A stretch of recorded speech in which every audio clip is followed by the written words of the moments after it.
there's that lid. Guys, squeeze it like crazy. Well, what we can do is we can sit on it like a bench like this. Aaron, you sit in between on that one, and We're live? We'll share these three. Do we have a fourth microphone for these guys? Take this one. I don't think there's room for a fourth. Okay, pass them down, All right. Here, lay up. Sweet. Okay, let's scoot him down a little. Scoot him down a little. Alright. That might be able to drop down. Aaron, sit down. Sit directly on They're it. trying to bounce off. Matt, can you see that, or do you want to? We can just split the three if you want. That was fine. That's all good. You can scoot over this way. Did you guys get backpacks? Not yet. We need them mailed to us. I don't think I can fit on the plane. You guys deserve backpacks after that. Yeah. Aaron, just get it all the way back into the glass. No. Like this. Just try. Oh, much better. All right, everyone. Welcome to After the Final Lap here on the CITIUS MAG YouTube channel. We're getting things started right away after these guys just walked off the track. So congratulations to you guys just setting the new U.S. high school 4x-mile record. So I guess walk us through that whole entire race. It was amazing to watch. You had the place rocking. So take us through, I guess, leg by leg. It was just a very special day. Like, we came in here just running our own race, and we set the record, so we're really happy. Well, we'll talk about your first leg. Oh, okay. Yeah, was there pressure being the first leg? Like, you know, you got to get things started out. out. There was a little bit of pressure. I didn't want to run too slow, but I didn't want to run too fast to, like, screw us over a little bit, so I just tried to do what I do.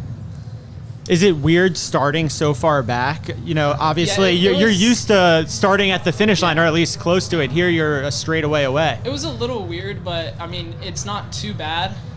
So it's a little to get used to because I'm starting so far back, I just didn't know what to do at first.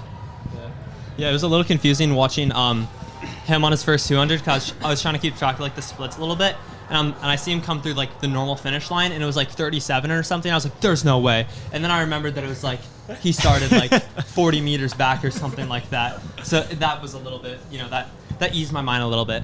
But he handed it off to me, and then I was just like, "Go, go, go!" And I noticed like 400 meters in, I was like, "Wow."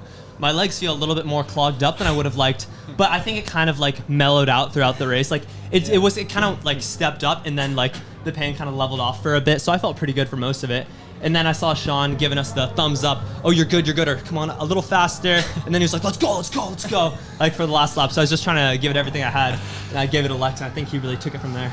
Yeah, I mean, indoor tracks are fun. It was tough though. It's weird how you start like maybe like what, like I was starting like 18 meters back or something. So it was pretty unique, and the splits were a little weird, but I went out there, pushed the first lap as hard as I could, and then, well, not as hard as I could, of course I'm trying to make Your sure. Your brother did, I think. Yeah, he went out in like a 57, so like, that's why it was no wonder my legs so bad. Yeah, I was a bit more conservative, and then, and I think I was good on pace, and then I slowly started to drift off, but the way track is, it's like, I hear Sean, he's like, just pick it up a little bit, so then, I pick up the effort a little bit, but then the pace is still right there, because it's like, progressively gets more difficult, but, I felt good coming in that last 2 laps, and the indoor track with those quick laps, it kind of jumps on you, like I wish I could have gone earlier, but it was fun.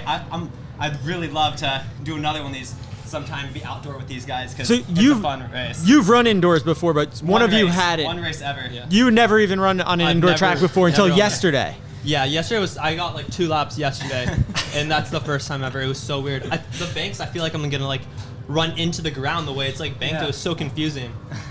The excitement was clearly evident in how hard he went out. Oh yeah.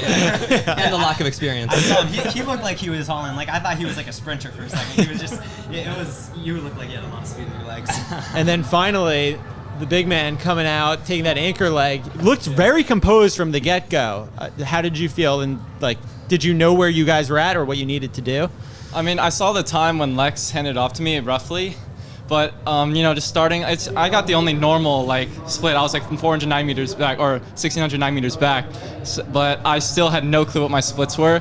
I heard the announcer. I think that was, like, the only thing I heard. I think I heard, 60 or something, and then a 201. And then I was like, okay, that's pretty right on pace. But it's so hard to, like, just pace yourself. Like, there's all those runners that, like, you keep on passing. But it's hard to, like, navigate where you're at. I felt pretty good though. I think my split was a 404, so I'm still happy with that. I saw 403. 403. Yeah. Okay. That's still really good. I'm still really happy with that time, especially like in a relay when you don't even know like where you are half the time. So. Would you guys say you ran maybe a little bit more than 4 miles with all the athletes that you were having to pass in lane 2, right? Like, I guess, was that helpful at some point? I'd say it was definitely helpful, you know, so you're not just like looking at like an empty track. Like you see people like, okay, got to go past him. I think that actually made it more helpful than, you know, just running around them. It's not even that really big of a deal. It's always nice to have, you know, a target to lock your eye on and have some focus drawn towards. Yeah. And I think Colin, you must have lost like a good bit of time on that last 100. You look so fast. Dude, I felt like I was flying that last lap. You had all the crowd going too. That last turn, I felt like I was just like literally like leaned like over like this. I was leaning into that turn trying to just go all out. So this time of 16:29, are you guys happy with that? Is that like what you thought you could do? I think to a lot of people that maybe haven't been in a 4x mile before, especially when they have to do solo, it's not the same as lining up and having a rabbited race and 10 other guys to run against. There's definitely a difference there. So how does that kind of meet your expectations? I mean, I don't know. It's definitely not lining up like a normal race for sure. Like that was our first time ever doing a handoff exchange. We never even practiced before this. Our coach was like, you don't need to do that. Just go out there and race it. Technically, we practiced right there like 5 minutes. But that was fine. like, okay, take it with your left, give it with your right. Deciding which hands the inside of the track. Yeah, so it was a fun experience, doing our first relay together. But yeah, it was great. I think that effort-wise, we were definitely satisfied because I think we all really put it out there today. For sure. Time-wise, like maybe we could go faster if we had like people to really like just like hang on to during the race. So maybe sometime later in the year we'll get to give it a go. But I don't think there's a way we can walk out of that track right now not satisfied because that was pretty awesome. Can we go back a couple months to when you guys started floating the idea of like chasing this record? And from the interview I did with Sean, he even mentioned to you guys what the American record was, and the way you guys always preach that you guys don't believe in limits whatsoever, that even the American record straight up, the one that was run by the Brooksbys and the pros, and Kyle's former record, like I don't know if you guys know that. I also once had a record. It's possible for you guys. So like, how did you guys think in that way? And that first conversation with Sean where we talked about the record. Well, the idea of like a 4x mile has been around since like last spring. We were kind of thinking, oh, maybe we'll do a 4x mile, maybe we won't, but I don't think we ever had everyone perfectly healthy at the right chance. And then coming around this year, he was like, he really wanted to make it happen. And it was really until like maybe the past 3 or 4 weeks ago, we weren't really talking too much about that 1603 mark. But I think like that we'd have to have like all the stars align, and we'd have to have like people to just hold on to. Like we'd have to be like in a setting where you can grind on people the whole time for that. Yeah, well, I think ideally for that, you'd want to be in like a professional race where you have like people going that. Because running a mile alone is a lot different than running it with like 10 other guys. Is there an inter-brother rivalry going on? I don't know if I don't want to start one if there's not already, but just so you guys know, if you want to know who won, so the Salmon brothers, you guys were 8:15.12 between the two of you guys, and then the Youngs, you guys were 8:14.45. That's how close you guys are. Dang. So is there a rivalry there, or no, we're all Newbury Park? Yeah, no, there's no rivalry at all. No, I mean maybe next year it'll be like Lex and I versus Aaron trying to see which last name can have the most records. As Colin claims all of them for the Salmon name from Nico, then we'll have to try to either claim them back, or Aaron will try to defend the names. But right now, I don't think so.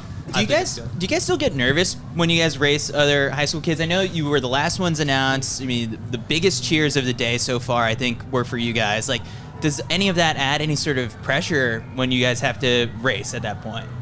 No, not for me personally. I think I get nervous when I have to race these guys in individual track events. But yeah, that's pretty much about it. Because we have the fastest like individuals in the country. I think just us four. I mean, obviously there are other fast individuals out there, but like I don't know. These guys are the ones that get my nerves up. That's for sure. So you guys coming here, obviously the New Balance National Meet, all of the best high schoolers are here. Mm-hmm. But also, you guys are a little bit of celebrity status running around. I know, like, is that weird as high schoolers? Like, people have been watching you guys. I know you guys have the YouTube channel. I'm a subscriber, don't worry. Is it kind of cool to come in and see all of the other high schoolers, like, following along with what you guys are doing?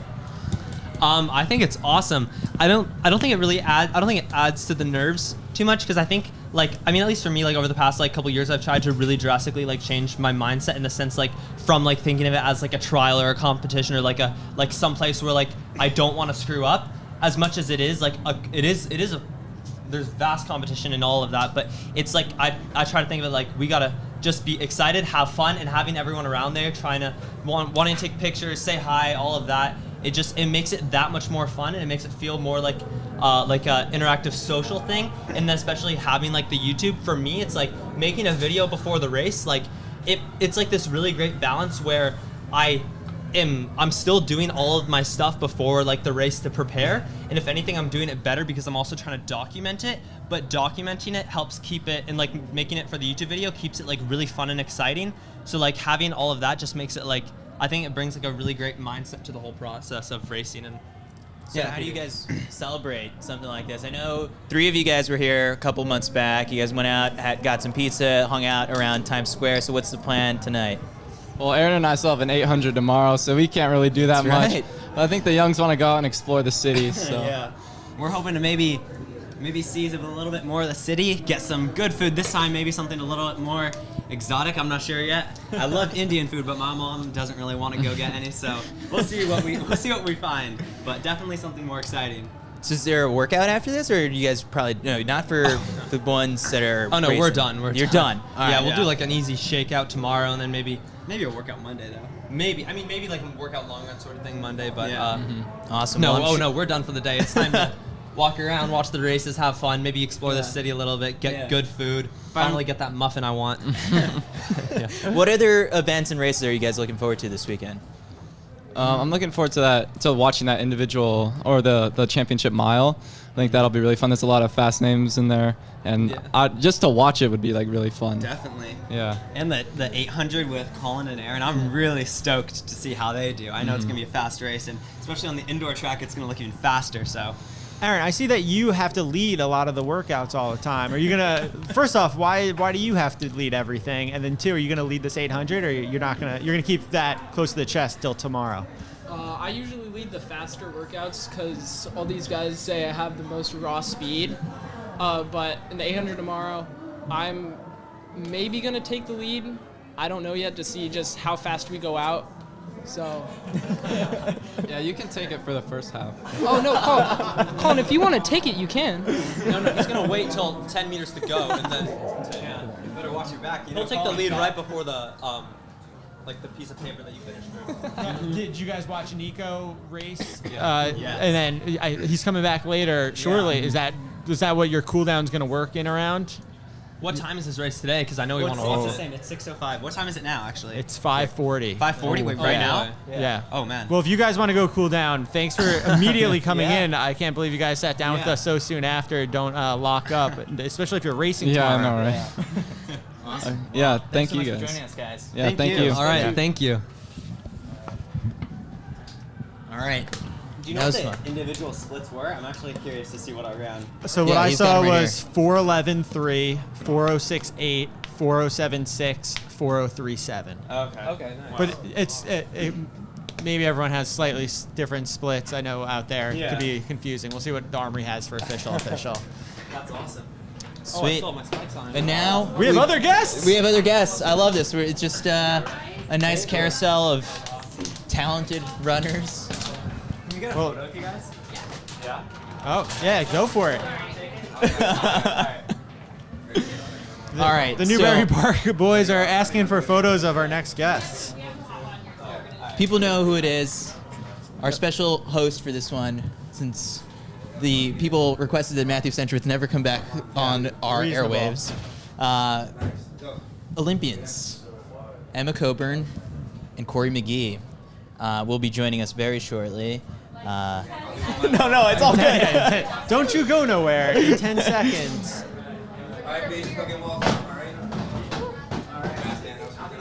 That was pretty cool. Who asked for? We're on. Yeah, we just we're rolled. live. We're just rolling. Who asked who for the picture Hi, there? Because I everyone. feel like you guys probably want a picture of them after that. Most definitely. Very impressive. No, when they broke the record, it was like, I definitely had chills. I've had a few moments today that you just like sink into being a fan and being so impressed with what they're doing. And so yeah, it was cool. I mean, I just tagged them on Instagram, so hopefully we become friends. You know, that's my goal. So you guys have been holding the tape on and off a little bit here. How's the that bell been as well. going? The girls 400 one, like photos that have come out of it of Emma's reaction to the finish. Yeah, Crazy. I was not cool. First of all, I have like a kind of fear of like road rash and like track rash that like gives me the heebie-jeebies. So she finished very strong but fell at the end, and I like as you saw, just like covered my eyes and I had no chill. And then I realized I needed to like help this young lady off the track and tried to redeem myself, but it was embarrassing for me. She did great though. What else have you guys been doing? I mean, this is I have never seen a meet like this before. I mean, the amount of New Balance stuff and like the store and like the pictures and the video Your stuff and the jacket, activations, the amount of like clothes I got. I don't know. Yeah. It's been an unbelievable weekend so far. It's still obviously more to go. What have you guys been doing? Really, it's like a reunion for us. I think just not being able to be at any of the high school meets the last couple years, it's like great to see the New Balance team that works to put these sorts of things on. And then, of course, for us to be able to come out as athletes and meet the high school kids is always really fun. So, yeah, we held the tape. I rang the bell, and Cory was so nervous to ring the bell. But it's been really good. Yeah, just you know, and also just like cheering for all the high school kids because obviously they've worked really hard to be here and compete at this level. Yeah, I think New Balance does a good job of like making the experience so exciting for the kids because, you know, the backpacks are so cool and like Cory Did you and I get can't. one? No, we can't get Oh. these. Very, very you nice. have to be you have to be competing here to get that. It's Yeah. exclusive. I'm not going to say anything, but Oh, that might be his. that might be my backpack. Oh, okay. We'll have to talk to somebody. No, it's just cool. They do a lot of like, you know, they make custom uniforms and they make custom gear. And so it's Yeah. just very, they like value these kids so much. And so I think it's really cool to be here at the Armory that has all the New Balance branding and like to have this whole experience to where it's like, you might be 14, but we think you're awesome and like we are treating you as well as we treat our professional athletes. And I think it's, yeah, very special. So how many years have you both been sponsored by New Balance now? A while. You guys... I signed in 2013. Yeah, 2014 for me. Okay, so this is the kids are now kind of getting that experience of what it's like to be a sponsored athlete for New Balance. You guys obviously like this is quietly one of the more fun parts of the job. Obviously the Olympics, great time, or so I hear.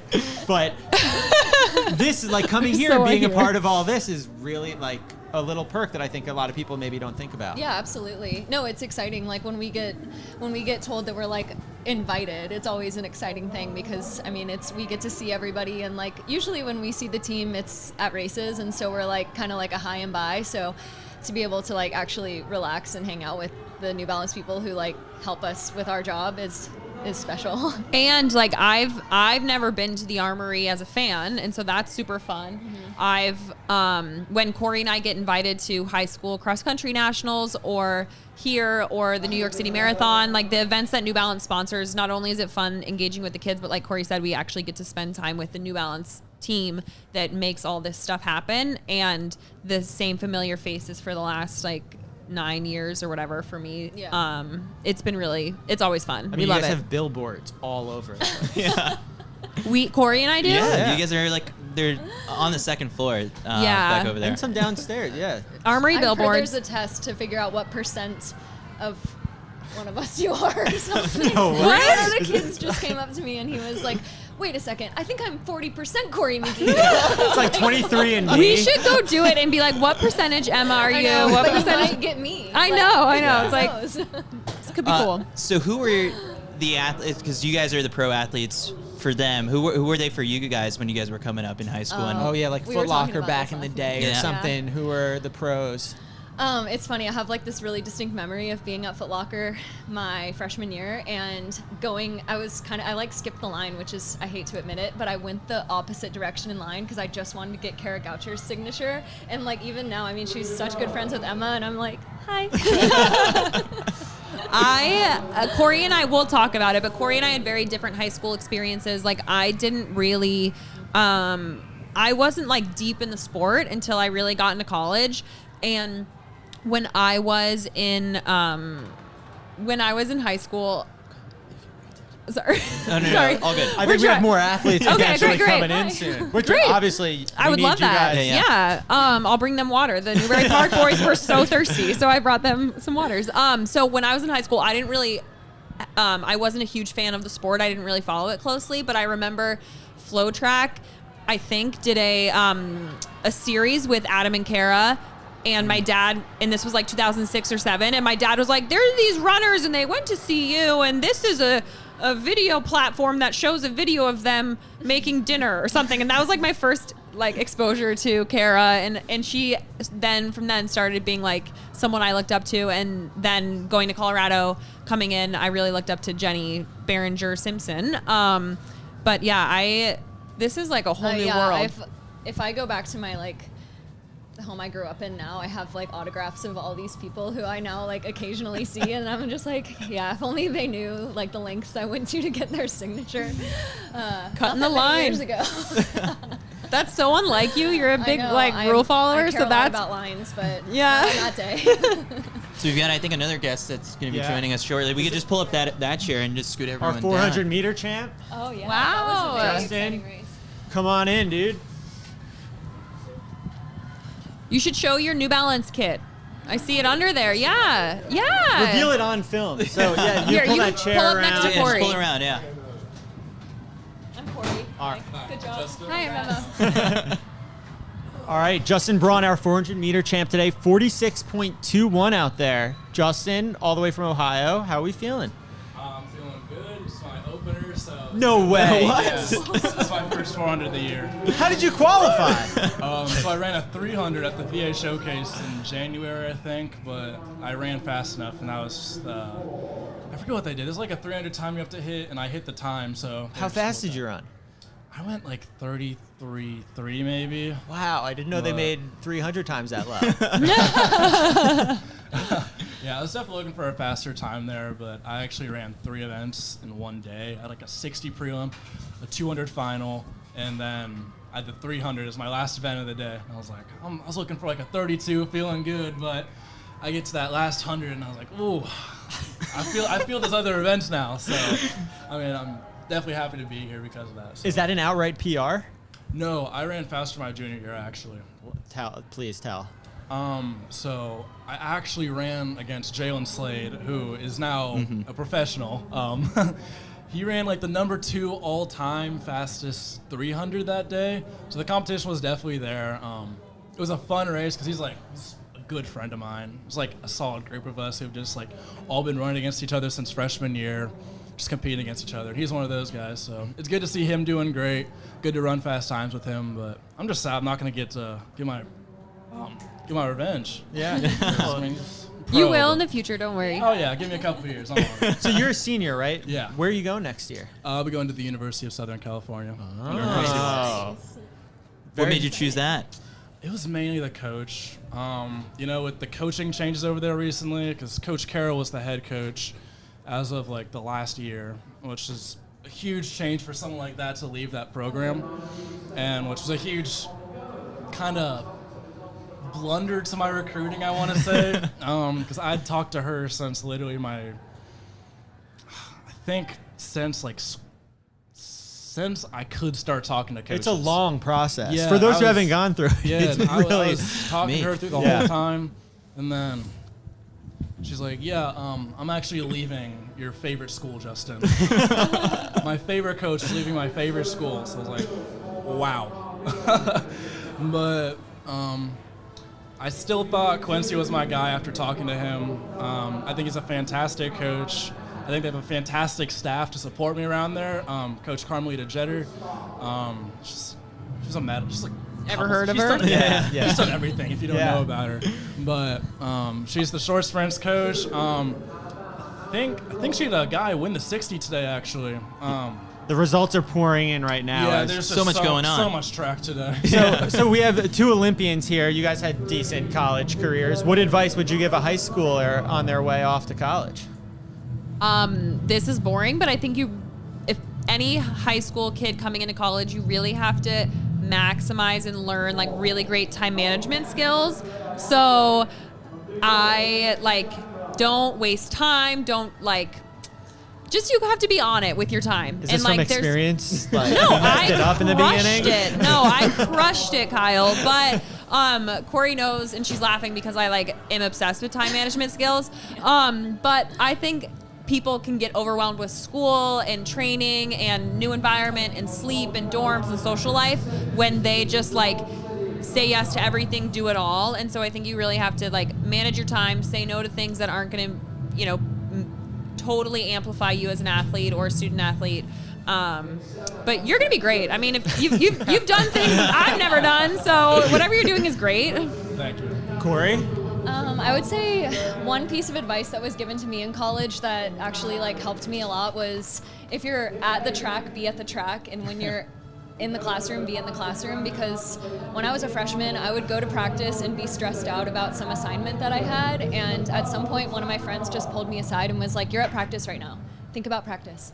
And it was just kind of that simple, really, and it helped me not stress out about my assignments and things that I had to do. So, really good advice, yeah. I like that you're really digesting this too. You weren't whatever. Yeah, that really is just simple, but it helped me a lot. So. And time management is definitely something I lack, so it's gonna be a little transition. But I think look to the people on your team who are successful. Look at the kid that won the 60, or look at people who you admire on the team and see how they do it, and be like, all right, I want to be you in 3 years. I want to be better than you in 3 years. What can I do to achieve that? And the people who are most successful long term in college are those who only think about the track when they're at the track. They're the ones that have good time management. They're the ones that do all the little things that I'm sure you already do now. So just look to the people that you want to beat and be like, all right, what do you do? I'm going to do that.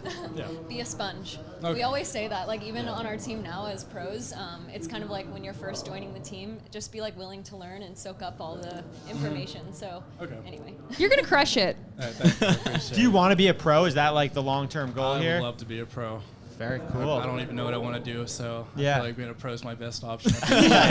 For a few years, then you got to For a do few something years, else yeah. eventually. So, did you guys want to be professionals, Cory? I Yes. mean, yes. I don't know. And then, but Emma, you guys had, you No, said you had I very wanted different to. experiences. I wanted to just be a mom. That's all I ever knew I wanted. So being a professional athlete was not ever on my radar, but I'm glad I landed here. Yeah. And Cory, day one, it seems that was it.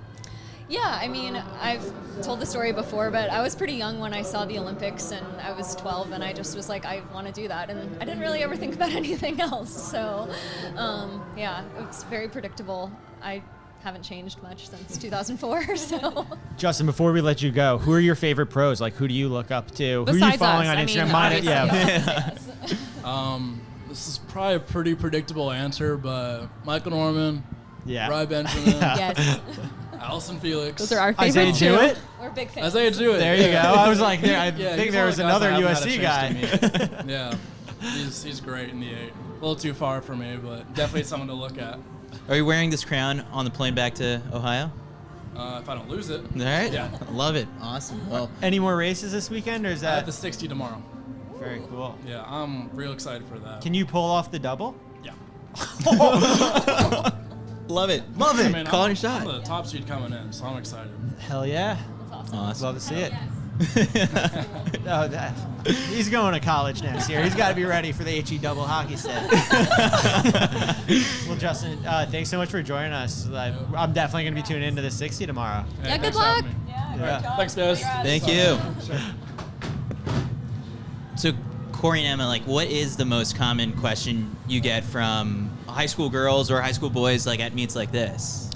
Can we get a picture? Is the most common question. That's right. That's no, number one. Absolutely not. I think Cory and I were talking about this earlier today. We have had a lot of really nice interactions over the last 5 or 6 years with being at Foot Locker now, or East Bay, whatever, cross country nationals here, and then just meeting high school kids at other events, and it's really nice to just get to try and communicate, I think, especially with high school girls, about so often we're asked how do you get abs, or what do you eat? And I think one thing that Cory and I both really try hard at is communicating them have fun, eat desserts, slow down, man.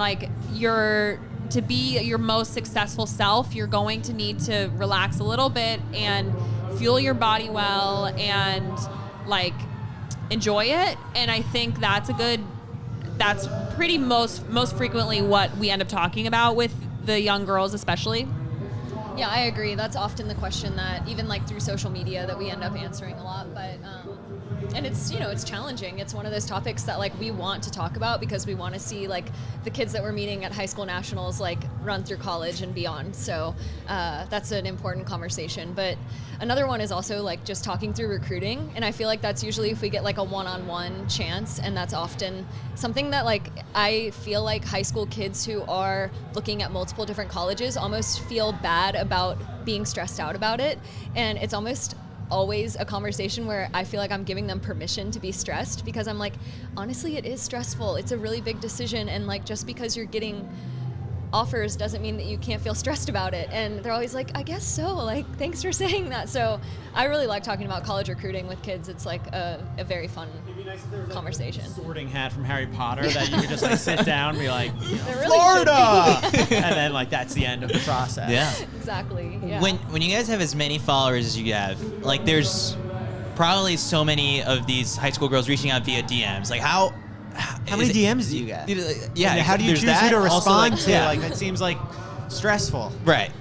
I don't know how many we get because it's just in like that mystery file where like it just is like keeps loading and loading and loading. So not to say like I'm not trying to like be annoying in that answer, but I just truly don't know. And I think for our happiness and mental health and our own life, like we're humans. Yeah. I'm not gonna be in my DMs 8 hours a day responding to people, and it's really, there's no rhyme or reason, like, oh, that pops up, sure, I'll write back. Absolutely, agreed, and it's yeah. really just like, oh, am I bored? Oh, am I on a flight and I have time to kill? But I really, there's no system in place, and it's really just like whatever feels appropriate for me to engage in, I will. But there's been times, and like there's specific people that Cory and I have had reach out in our DMs, and we'll go to each other and be like, did that girl write to you? And because there's someone who's really, really, really struggling and with serious stuff that I'm not trained how to handle, and I can give my best advice, but there's definitely a line where like, I'm a human and I'm not gonna like sacrifice my own like mental health and stability and happiness to like try and solve a stranger's serious mental health problem in terms of like an eating disorder. So it's a little tricky, but I have a pretty easy way to draw a line. Yeah, I mean, and we're really fortunate because we have a teammate who actually like is educated in this. So often I'm like, oh, let me introduce you to Maddie Alm, who is educated and actually knows what she's talking about. And knows the right terminology. At Fueling Forward. I'm very grateful for Maddie in those moments. So yeah. So I guess going back to something that we were talking about earlier, like high schoolers going to college and, you know, making the adjustment and whatnot. So you guys were both obviously pretty happy with your college choices, and we've talked about it before, but like what sort of stuff do you really look for, like really specifically when you want to choose a college? Coaches won't like when I say this, but I often, if I talk to a kid, I'm like, it's great to like the coach. Like I really enjoyed what, you know, our last guest was saying, but there's a part of it that's like, there's a good chance your coach is going to leave. So keep that in mind. Like if you go visit and your biggest selling point is that you really like the coach, think again. And I know coaches don't want to hear that, but it's true. And so I think like it's super important to care and like enjoy the people who you're going to be on the team with. And then also just like, can you see yourself there not on the track team? That was one way that I definitely thought about it. I was going to say, I often tell kids of like, you're going to a school for 4 or 5 years and track is 2 hours a day, but like you're going to this school. You better like the academics and you better like the town or you will be miserable. And so for me, that was super easy. I didn't have the extensive like recruiting situation that Cory had. I took a few visits and I liked the schools I went to, but as soon as University of Colorado became an option, I'm like born and raised Colorado. I wanted to go to CU as a regular student anyway. So when running there became an option, it was like, it was like, I didn't have to analyze anything. You know, I didn't have to be like thoughtful with anything. I was like, all right, great. But I do tell kids exactly what Cory said. Like you want to be in the place that you want to be living for 4 years. Like if you hate it, but there's a cool coach, like, all right, have fun. Okay, so if you had to, you're high school senior right now. Yeah, this is a good question. Everyone wants you. Again, you're getting scholarships everywhere. Where do you go to college? You can make one coach very happy, but you're not allowed to say your alma maters. What? Or each other's. Yeah. Okay. So like you can't go to Florida, you know, like you just of course. you just ran 4:30 in Okay, high but school. Everyone wants This isn't you, the game. I'll or play the something. game. But breaking the rules, University of Colorado for sure. Yeah, wink, wink. You're No, like, no, yeah, no. yeah. Like I will play the rules. Honestly, I would go to like Is this a recruiting pitch we're about to enter? I would go to Western State College in Gunnison, Colorado. Yeah, because it's right. Like I grew up in Gunnison Valley and Crested Butte. We work out at the track at Western State all the time. So hey, you want to hang out with some? So you're not just like some doing them a gals. favor right now by saying this. Like you truly, if you were the best high school runner in the country right now, you'd say, I think I'd go to Western State. Okay, Kyle, that's a really hard question. I pass. Do you want to pass to Cory? I pass. I'm gonna start my answer with Go Gators, and then if I don't have any regret about my college decision, but sometimes I do look at like some of the more cross-country oriented schools and think like that does look fun and Like that would Florida have been State. nice. Not Florida State, absolutely not. But I know you said we can't say each other's, and the reality is I probably would have been chewed up and spit out at CU. Like I didn't have the background to like sustain some of the training that they did. It's just like such different training to what I did in college, but I've learned so much about the CU program that sometimes I'm like, I wonder if I could have done that. Like it's just so different than what I did in college.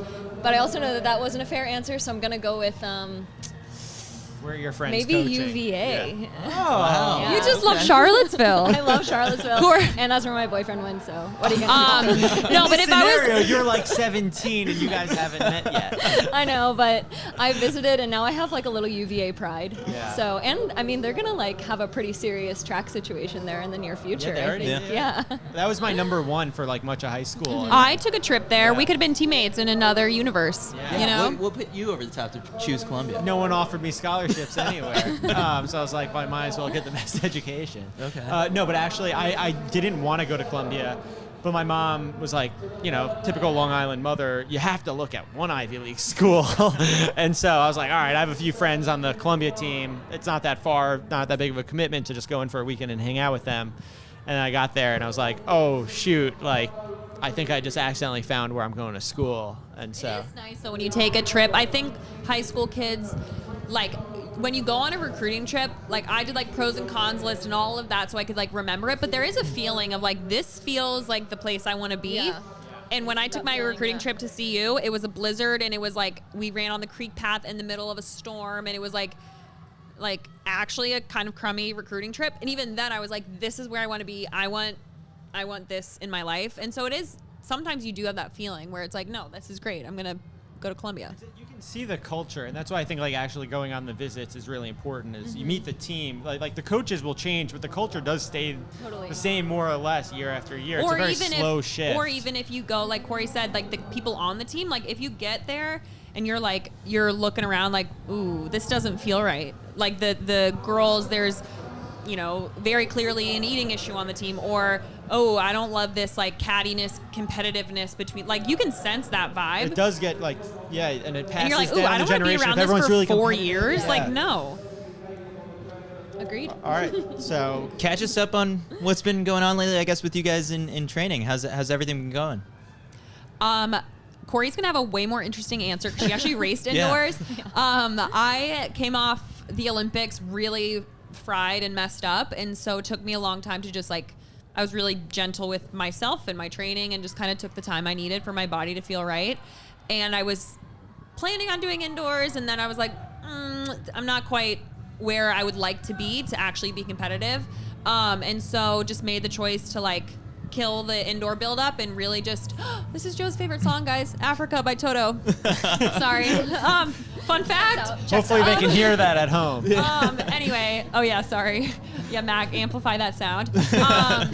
No, so I just really basically from mid-January till now have just been like doing a ton of strength work and feeling really, really fit and really strong and like almost completing the phase of training that I missed in the fall. So I'm ready to kind of turn the focus to track like specificity and all that next month. But it's been good. That's awesome. Are you bored not racing? Like you saw Cory racing a bunch, and you're like, damn, that seems fun. No, it's so fun to race and like making money, super fun. You know, all of that. Like it's fun to go and do indoor and just like see where you're at and all of that. But I do enjoy the grind of training. Like I think maybe because my event is only in the summer, like the steeplechase is really only in the summer, and so I'm so used to just having all of my like emotional energy put there. And so there's been a lot of years that indoor was like very mediocre and just like a thing I did to participate. And so I'm used to kind of being a spectator in indoor, but it was fun definitely to see Cory out there. Yeah, I mean, not that different to Emma. My coming off of Tokyo was pretty challenging. Like I was pretty injured, honestly, so I took nearly 2 months off. Like I didn't run a step. Yeah, which I've done that the last couple years, if I'm being honest. Yeah. Like Joe and I laugh because the last 3 years we haven't been able to just like end a season in a normal way. It's been like there might be one more race and then it just fizzles out. Or like my first year on the team, I had like a really angry planner, but this year my knee was really injured after I fell in Tokyo, and then I also twisted my ankle, so we just like, admittedly I couldn't run. So I took a very long break and really leaned into that, and then, gosh, I think I started running again like the last week of October.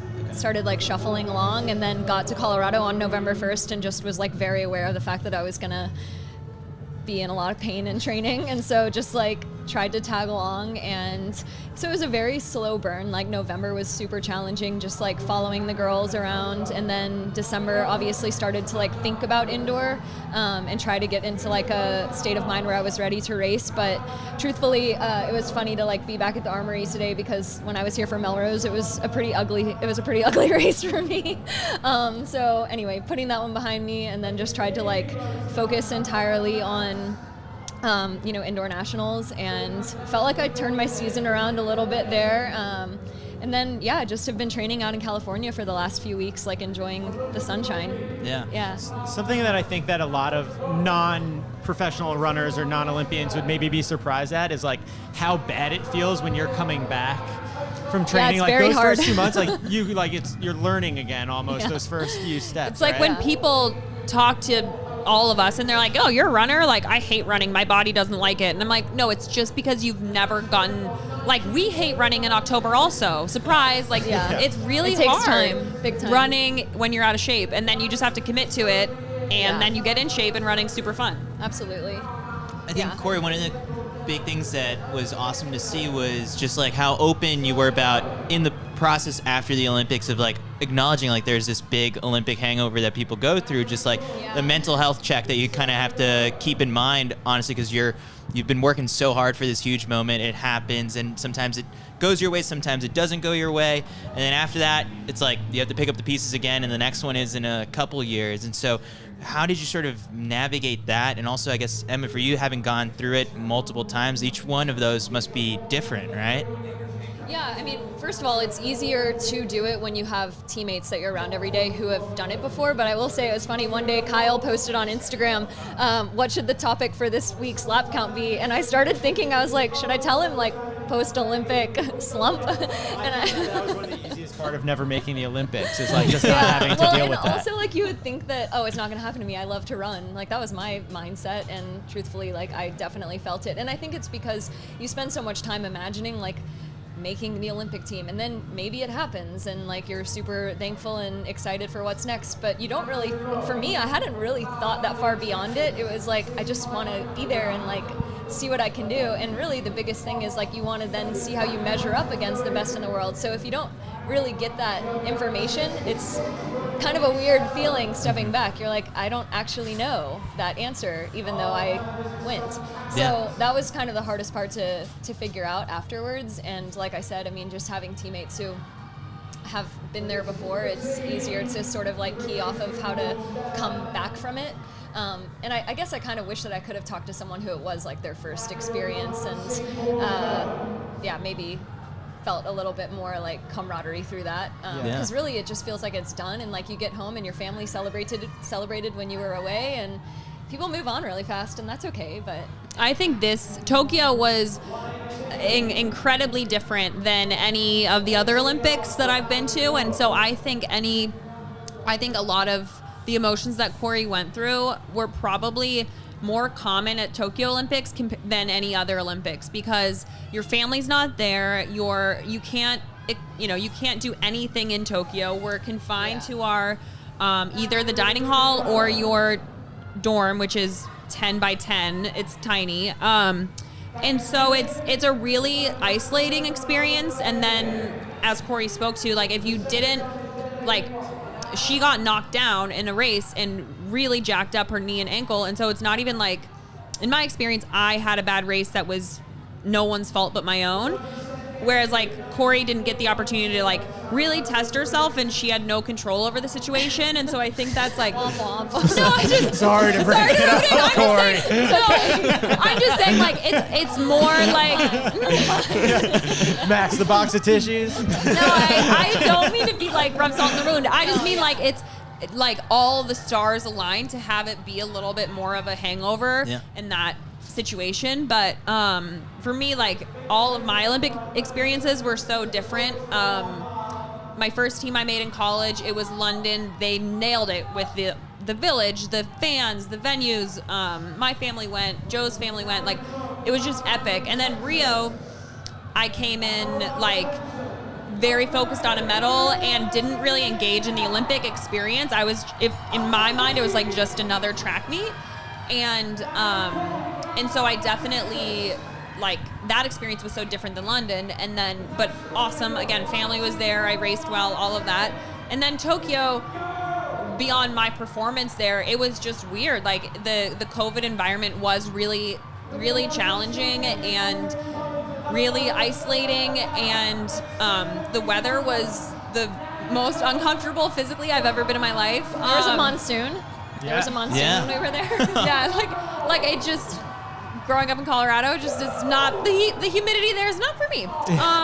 So I didn't experience the post-Olympic hangover after any of my Olympics, because I was in college, just, okay, I gotta get ready for cross country, or I gotta get ready for the next college race.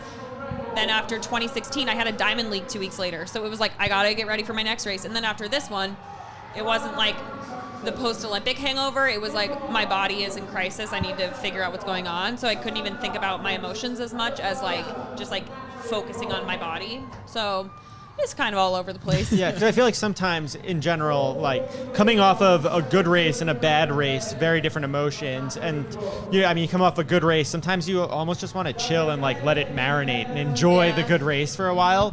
But when you walk away kind of disappointed from an experience, is there a motivation there where, I guess if you're hurt or you don't know what's going on with your body, you can't immediately invest into you can't get that revenge. next one? You can't be like, I'm going to be better next time. Yeah, but now, however many months, 6-7 months later, are you starting to feel those emotions come back where you're like, well, now I'm hungry because I have a sour taste in my mouth from the last Olympics? Maybe maybe you crushed and you didn't fall and you're like, I'm good, I don't need another Olympics. Yeah. And now you're probably like, I'm making another Olympics. Yeah, no, I definitely think that that's like a big part of it, because that was sort of what I think my first couple indoor races served the purpose of, because it was still kind of feeling like, am I ready for this? And then it's getting beat and really getting your butt kicked is always enough motivation in and of itself. But like, my first 2 races were really tough, and then just realizing like, okay, I'm motivated and ready to come back and like actually mentally engage. But it's also like sort of a little bit more complex in the sense that like, if you have a bad race, like sometimes the motivation is one way, or a good race. But if you're like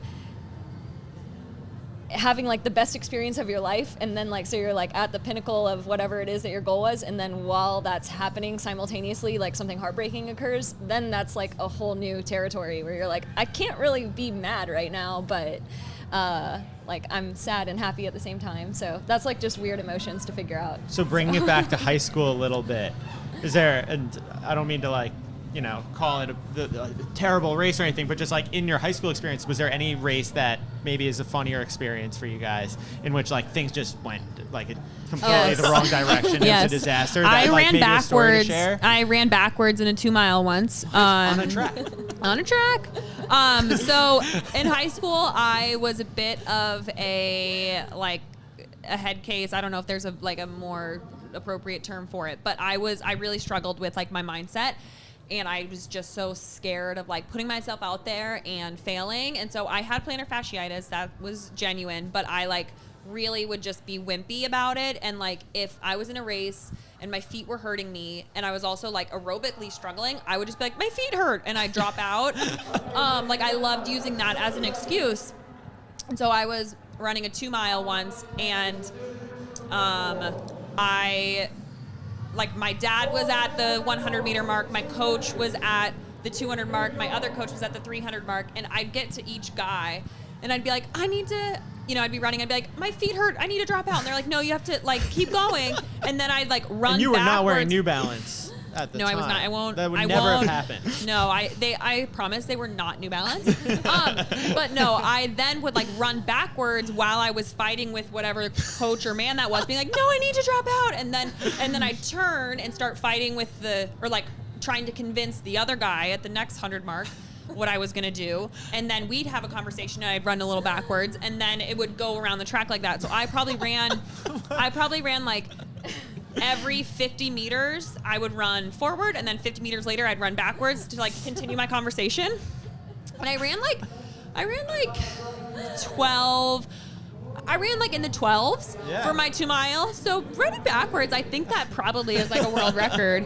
But at like what, 6,000 feet altitude? Yeah. The conversion. The conversion. Do you get those in high school? Then the worst part was that Joe, my now husband, who was my boyfriend at the time, his dad was there watching Joe compete, and that was Bill, Joe's dad's like first time meeting me. I was like, what a great first impression for my future father-in-law. Very like, weak feet. Look at those weak feet. Mainly the weak mind. He could see through it. He was like, yeah, I can tell that girl's making an excuse. Her mind is weak. So I don't know if Tokyo or that race is like, which is worse? Probably Tokyo, but One night you can't sleep because of Tokyo. Yeah, and then I think back to that foot race.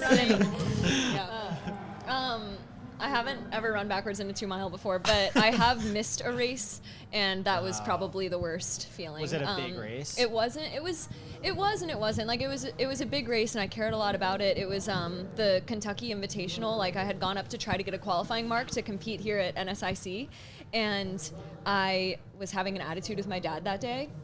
And I was just like, I'm just I'd be so scared to have an attitude with your dad. Yeah. We don't have to get into all that, but I was like, Dad, just leave me alone. I'm going to figure it out for myself. And so he was like, okay, you're on your own. And he just like let me go sit on the infield. And I don't know if you guys have raced at Kentucky before, but often the infield is full of people getting ready to run. And it's a 300 meter track. So like the start line for the mile is also in a like unusual place. So I was kind of sitting off to the side where I had just like decided that everyone was going to meet up and then walk out to the start line together, which I just made that up on my own. So I was waiting there in this corner, and then suddenly I saw the gun go up, and I turned to these two girls who were like Kentucky athletes. So I was probably like a sophomore in high school. I turned to them and I'm like, is that the mile? And they just look at me, they're like, we don't know. And so you're like, I'm not going to Kentucky now. I had sweats on. I was like fully dressed, and I just remember like taking off across the track and like zigzagging through everyone and like ripping off my t-shirt. Had like, I don't even know if I had a number on. Did you jump in and just like, I'll do a 1500? Yeah, jumped in. Caught up to the group, ran the whole race. Like I think I got like third or something. And I mean, I didn't start like that far behind them. I probably was like 2 seconds off the gun, but it was a disaster. And like, I mean, even to this day, like before races, I'll have panics that I've missed the race, and it's like the same scenario where I'm like, is that the mile? And they're just like, we don't know. And like, it's just this like terrible memory. And afterwards, my dad, of course, was like, get in the car. Like we had to drive all the way back to the coast of Mississippi, like 16 hours, and he was like, how do you feel about it? I was like, oh gosh, it was terrible. Emma, do you have any nightmares? Like, obviously not, that was very much a reality, but like a reoccurring running nightmare? A running nightmare that all of us have had. I'm The sure missed we're race. like, Yeah. we're like Oversleeping. you're Yeah. mine's not an oversleeping. It's that like I'm messing with my spikes and I can't get them tied right, and then I see the race go on. Like that's for sure. Or where you're like your hands are too big for your body, or your feet are too big and you're trying to run with that. I don't know if that's anyone's. We have the Flower Mound girls. It's a good transition from my fears. Sorry, yeah. Maybe you can share with them what their fears are. But we have They just set the 4x-mile national record, 19:37.78. Natalie, they called their shot on the show yesterday. Congrats, Natalie girls. Cook anchored with a 4:33. 4:33. Natalie, come on in. Well, should we have them? Squeeze in. You guys, No, just share the microphone. Share seats and microphones. Yeah. I feel like They want to hear from Cory and Emma more than Do you us. guys want to interview them? Good job, girls. Do you girls know Emma Coburn and Cory McGee? I assume. You guys do the Share a interview. mic. Here, you girls. Share one mic. So, how'd you feel today about that?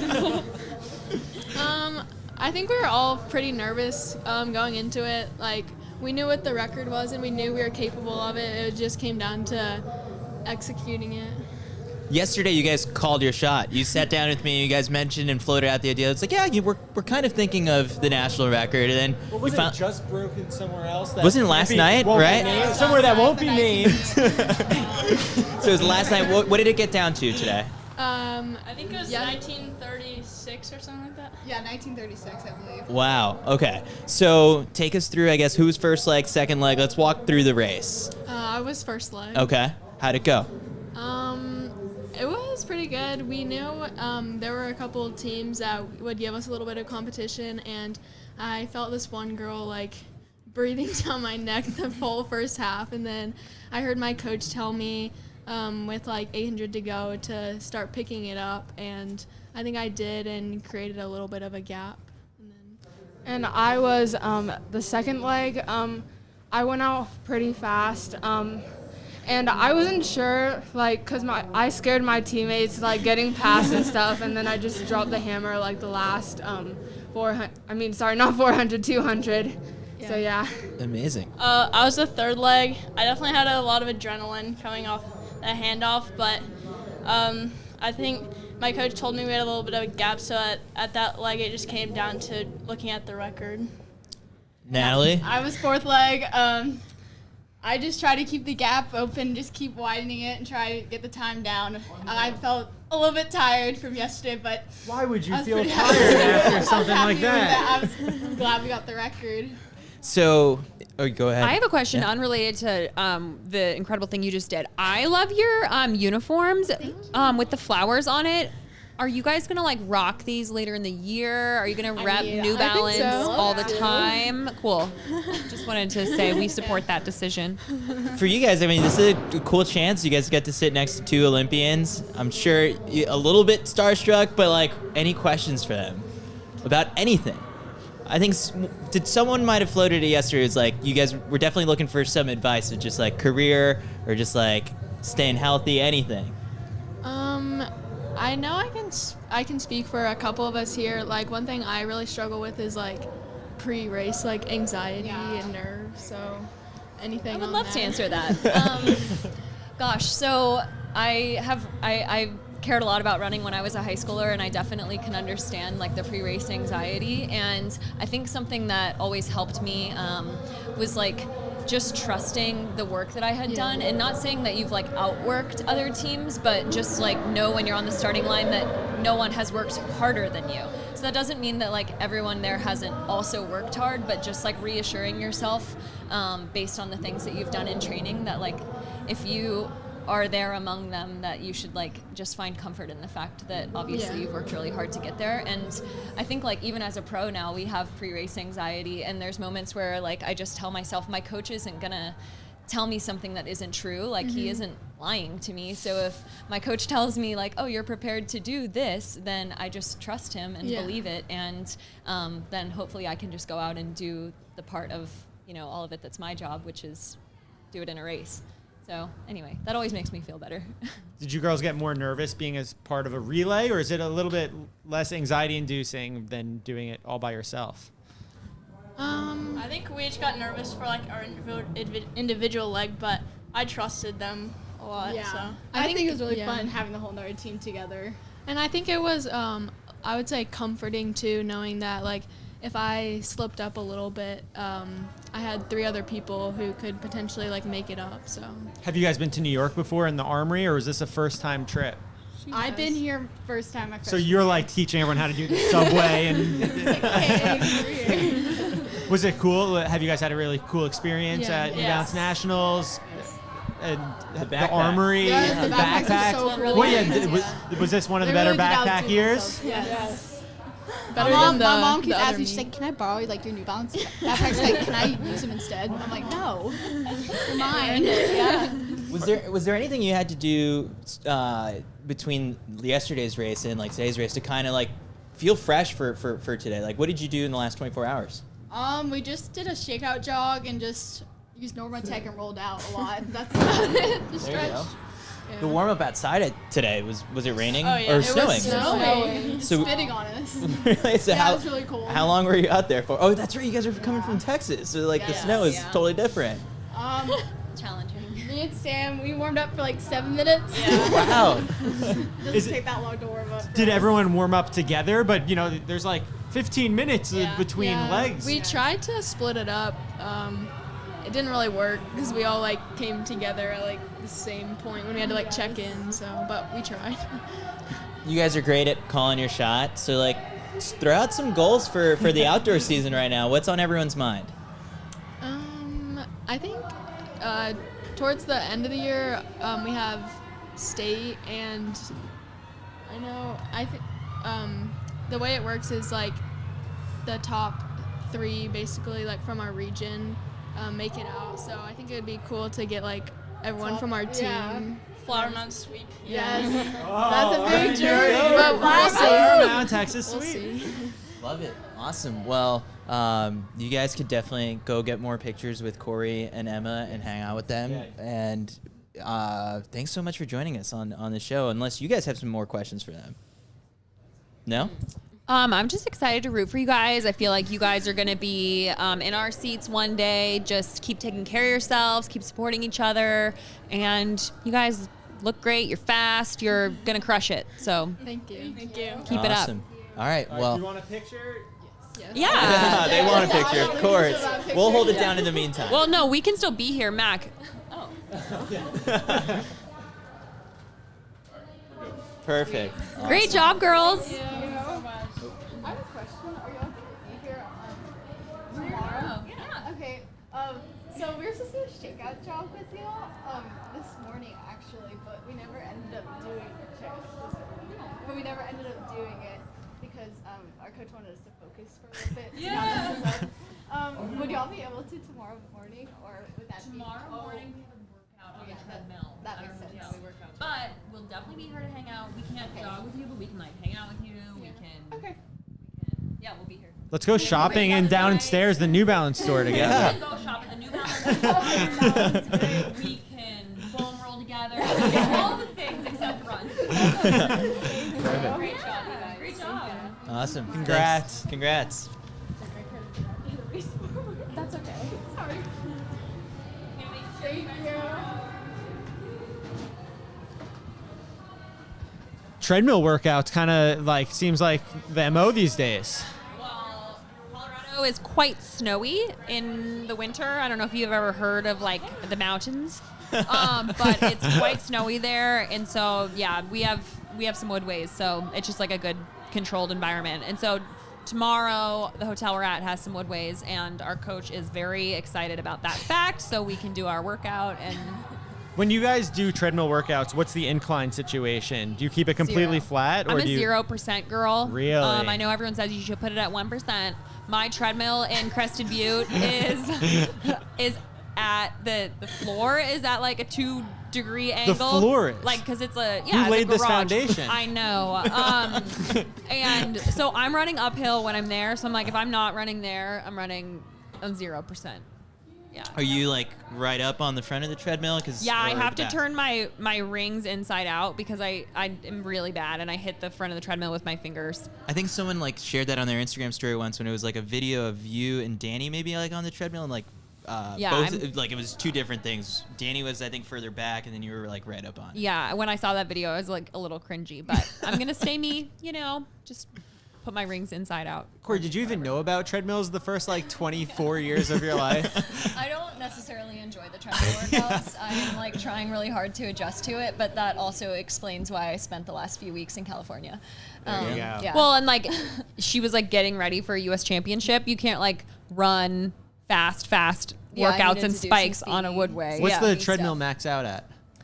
4-minute mile. No way.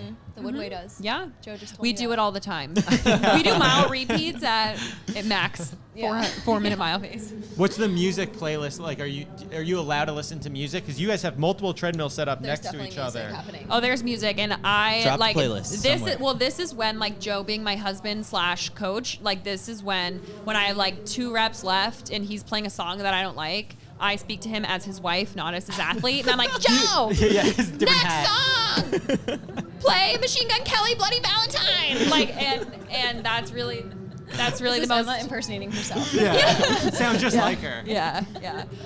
But no, there's music for sure, and Have you met Joe? He yeah. definitely has the music going, And he's dancing and enjoying himself. and it's like a whole sight. Is there ever a time in which like maybe one of the other ladies in the group is like, hey, can we get like wife Emma to go tell Joe something? Or is that reserved Probably. like only you get to do that voice? I think everyone treats Joe with respect, except like really they respect him enough as a coach that they're just always going to be nice to him, and I'm nice to him like 96% of the time, but if he's playing a song I don't like, I'm going to like crack the whip and make him change it. But really that's the extent of like coach, Yeah. athlete, husband, wife drama is like about the, the Music, playlist. yeah. Yeah. So quickly getting back to high school for one Yeah. second. We're at the New Balance National Meet, the Armory. You see these high school times today. Like they're crazy, right? I mean, what's happening in your mind when you see how fast the girls are running compared to a generation ago? Yeah. Maybe now 2 generations ago. What in your mind? What's Yeah. About 2 generations, you? well, we've gone through multiple Two high cycles school of high school generations ago, generations. totally. Yeah. Back in No, my I day. definitely can't help but be like astonished because it's not that I ran a ton of mileage in high school, but I cared a lot and like I did work really hard. So knowing that like my high school PR is 15 seconds slower than some of these girls, and like I don't even know what my 2-mile PR. I wouldn't be here. Like I wouldn't have been able to compete in this race. So it's kind of just like it's crazy how fast it changed. And like I'm sure we could name like 3 or 4 high school girls who sort of like shifted that, and it is kind of it's a lot to think about. Like I can't help but like pose the question to myself where I'm like, if I saw a 2:01 on the clock for the next 10 years, like would I want to continue doing this like year after year after year? And I mean maybe, like, but it was pretty cool to see like 2:10 go down to like running sub 2 for the first time, and I don't know, that I feel like that was a great experience. And I mean, maybe it just bodes for how fast women will run in 5 years from now, but it's crazy. Yeah, I think it shows more of the mindset of these kids than anything. Like, obviously, shoe technology, all of that has made kids faster, but Especially the New Balance shoes, I've noticed. the New Balance MDX is what Cory wears. I wear the New Balance LDX. Great shoes. City broke the world record in the 400 hurdles and won an Olympic gold medal wearing MDX 800 spikes. So that's just how good they are. They are a great spike. Slash 400 hurdles should be the Right, official exactly. name. They should need to make, change the name. But so obviously, like, shoe technology is changing and adapting and making kids faster. But I think to Cory's point, like, the mindset of these kids to still not be discouraged and to be like, oh wow, that time is now thrown down. That's the barrier. Like, that's my next, that's the plateau that I have to also reach. That's impressive to me, that like these really fast times just keep happening and that kids are like stepping up to the plate and doing it instead of being like, wow, that's so fast. Yeah, There's shying no way away. I can reach it. And it's so fun to see this because Cory was a very focused athlete in high school and she cared a lot about it, and I was not. And so it's okay, fun. Corey. I cared a lot too. No, like Chris did not. No, I'm just saying, like, I respect I remember like I met Cory in high school, and I remember being like starstruck, and we like shared a car ride together, and I was like, oh my God, Cory McGee's in the car. Emma and I have known each other since high school. Did you know that? Yeah, so I admire these kids just for being so disciplined and being so excited to put themselves out there and compete and be vulnerable. And maybe you win and set a national record, but maybe you come in last, but you're still out here competing. And like to know how these kids are 14, 15 years old and they're that dedicated to something is like very impressive. And I'll never not be in awe of that. I think one of the coolest things is that they're not doing it like the stars at the top end of the high school level right now, like are not solo in it. Like it maybe a couple years ago it was like one really good high school girl was just like crushing everyone, and like especially in the 800 mile, like you've got 2-3 girls who are like running too flat. And so going back to when you guys were in high school, like who were the other athletes who would get the best performances out of you? Like you loved racing. They might not be pros anymore or anything like that, but that name still is in your head. Like, oh, anytime I was up against that person, like I knew I was probably going to get a PR out of. Emily Lapari. Okay. Yeah. Big time. Long Island Zone. Sorry guys. We were, my rivals were like Olathe High School, Uray High School, like these Calling towns. them out. I'm hoping that they are not like, listening to this podcast. Like I could say a name, but like you guys wouldn't. Say it. Say it. That person might be tuning in. Who knows? You don't have Gracie to. Coburn. Gracie Coburn, my Oh, sister. yeah. There we go.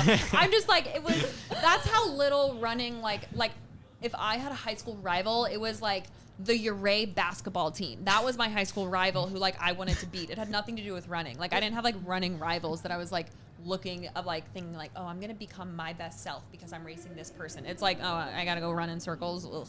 All right, so now I'm really interested and confused by this whole Joe dynamic because Joe was the opposite in high school.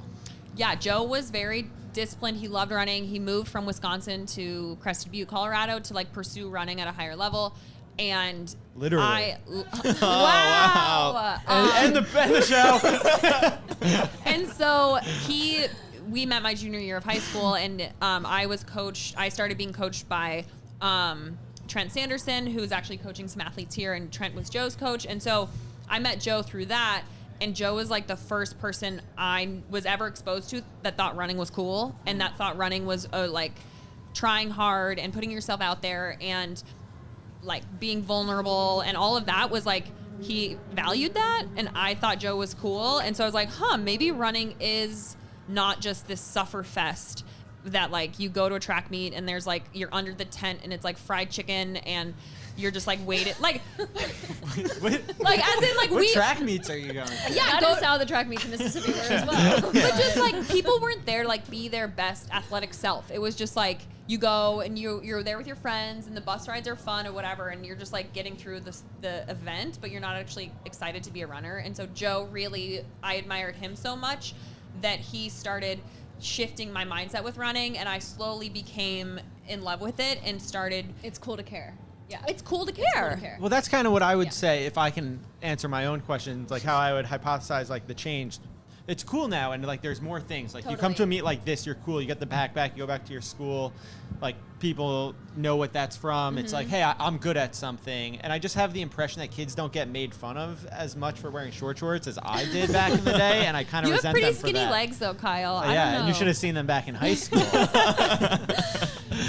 Yeah. No, I mean, I can't help but think like maybe it has to do with just being able to like see it on social media. Like admittedly being from South Mississippi and like caring about distance running was very unpopular, and no one had any idea what I was up to like most of the time. And if I had like been able to go on Instagram and see that like there were a bunch of kids in Newbury Park or something, California, and a team of kids that like were nice and liked running and had like friendly teammates and it wasn't weird, it probably would have made me feel like a lot more seen. And a lot of times I was just like on the defense, you know, like, oh, I like to be a distance runner, and like having to defend it by myself. So I can see how that would like empower a lot of these kids anyway.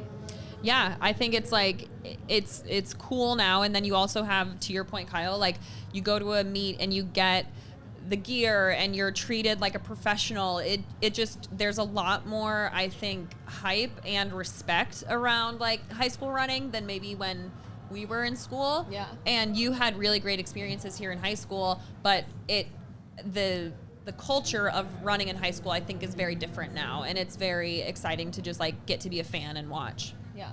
Sweet. Do you feel a lot of pressure? This is, I think, one of the final questions. Yeah. But like the way you present yourself on social media or something, is there like a sense of pressure in any way? Because you're like, wow, there's a girl, in southern Mississippi that maybe isn't really popular in school, like because she's a runner and that's weird, and like I'm representing them now, or like I'm, what they see. And I don't know, like I'm thinking just you guys have big social media presences. Like, does that go through your head of like, people are seeing what you do? We talked about this today, actually. I do think there's a responsibility for athlete influencers or professional athletes to put out a safe message. So like, I think Cory and I, and this is again in that very niche area of high school girls and fueling. And I think we're both really mindful of not sharing any content that could be construed to feed someone's negative eating habits and lifestyles like that. So I think that's really the only time that I'm like the thought of like being an influential person to a young high school athlete is like top of mind. Usually my Instagram rule is like, would my grandpa be okay if I posted this? And like, he usually is. So he is watching. He is watching. He and Pop, Yeah. So, Scrolling on the iPads Tin all Cup day. G-Paw. Anyway, so I think, just really being a good mindful influence for like our relationship with food and putting that in a positive way is important. But like in terms of creating a good message about running outside of that, I think we try and just be really authentic and share how much like women supporting women and you can be a good teammate and you can like make the experience so much more fun and happy and positive if you're truly like being a good teammate, being a good friend, and having that camaraderie through running. I think like we display, and that doesn't take effort. That's just like naturally kind of who we are and through our team. Definitely. I mean, pretty much all the same things that Emma said. I feel the same way. There's very few things that like I stop and think like, should I post this? But it usually does come back to food, where I tend to be a little bit more critical, just because I want to make sure that like I'm not pretending like I'm educated in something that like is potentially, someone will take it to heart. And I guess besides that, like there are sometimes things that are difficult to talk about, like more mindset related. And often when I find that that's challenging, it's something that I probably should talk about. So I don't feel like that's something that I do often, but like if I'm sitting there and it's like hard for me to share, then I usually come to terms with the fact that like eventually I probably should talk about it. That's like the Flower Mound girls, that's their first question is mindset related anxiety. I feel like if I was in high school, I'd be like, what's the best workout you've ever done? But, so I guess to your point, like as female role models, super important. Yeah. I've got one quick fun one, I think, where it's Team Is it Boss. The half court shot? No. Team Boss 4x-mile. Who's on the team? 4x like mile. how would you structure it? Like who's on what leg? And world record potential probably, right? Well, thank you, Chris. I would just hope that I get to participate. Let's see. Cory has our fastest. Your Team Boss is fastest 4 flat. 1,500, yeah. Oh, okay. But still. Yeah. You're still We the count fastest. your mile, just by the way. 419. Thank you. I appreciate That whole disaster, we count. No, Yeah. my best is 421. Yeah. I wish it was 419. I wanted to be 420. So. Okay, so I think because I'm inserting myself on the team out of necessity, not you're necessarily captain. not necessarily the best for the team, but I really want to be a part of it. It'd be me, then Danny, then Cory, then Kate. Because I think we'd keep it American so that you could get the AR out of it too. And then Kate has the best kick. And then Cory's the fastest. Cory's like, I should say I'm not thinking about the kick as much as I'm thinking about like soloing. Yeah. I mean, she actual does have a great kick. Yeah, she's a quick gal. But yeah, I would just put myself in there. I think Danny is so steady though. Like, I mean, she definitely could be like any of the legs. But And I'm the slowest, so I need to start because I need like friendship out there. Like I need not friendship. I need other racers out We all there. need to, friendship out there. We all need friendship. I mean, like I can't solo a fast Yeah, one. where I could see Danny, she's very good with like splits, and like in training she always is like very like measured, and you're good at that too. I'm just like a wild card. Like I'll go out way too fast in something and I just like suicide pace. Like it's just, I'm fine with time trialing things and like just killing myself. So I don't know where that puts me, but I feel like Danny is like smart. Danny, I think it's me, you, Danny, Kate. Unless you want to trade with someone, you can. Who we trade. calling out? Let's issue a challenge to someone. You four. Coogan's group. Oh, yeah. To Mark New Coogan's Balance team for Boston. sure. Where are you at? We could do a little New Balance Yeah. one. Is CITIUS going to sponsor it? Are Are you going to do put this up at the some new prize track. I money? know the track that we could use. Yeah, the track at New Balance landing Officially opening in a is. month. Yeah. You Is, saw it. thank you. We're getting the it thumbs up. is- We're allowed to talk about Well, it. I added the track at New Balance landing, so I was saying the not official title. But it opens in a month, and it's a beautiful track. Yeah. And yeah, we could throw down some stuff there. Have you gone and seen it yet or anything? I saw it yesterday for like an hour. It's really very, very, very beautiful. And you guys are probably going to spend a lot of time there talking to athletes, seeing more world records, high school national records, American records, all going to go down there. Any billboards? And NCAAs 2023. 2020. 24. 2024. Yeah. Anyway, we're super informed Is athletes. it is it like at Hayward Field, where like different things are named after Oregon greats? You know, like is there like an Emma Coburn like? There's food not stand? yet. The- There should be an Emma The Coburn Mac food Fleet stand. and cheese. English Garden. Yeah. No, we'll establish enough. You know, maybe there'll be like a Cory McGee curve because she like makes some epic pass there, or like maybe like an Emma Coburn indoor water pit. You know, like we'll. The showers. Yeah, that's what it is. Awesome. Well, Emma and Cory, thanks so much for Thanks, joining us. Thanks to everyone who has tuned in on the CITIUS MAG YouTube channel. This has been another edition of After the Final Lap, back by popular demand. We should do this again. We will be doing it again tomorrow morning, 10:30 a.m. Around that time. We're gonna keep it pretty flexible in terms of just when we're gonna start. What but time we wake up. Yeah, and that too. So thanks everyone for tuning in. Thank you. Thanks.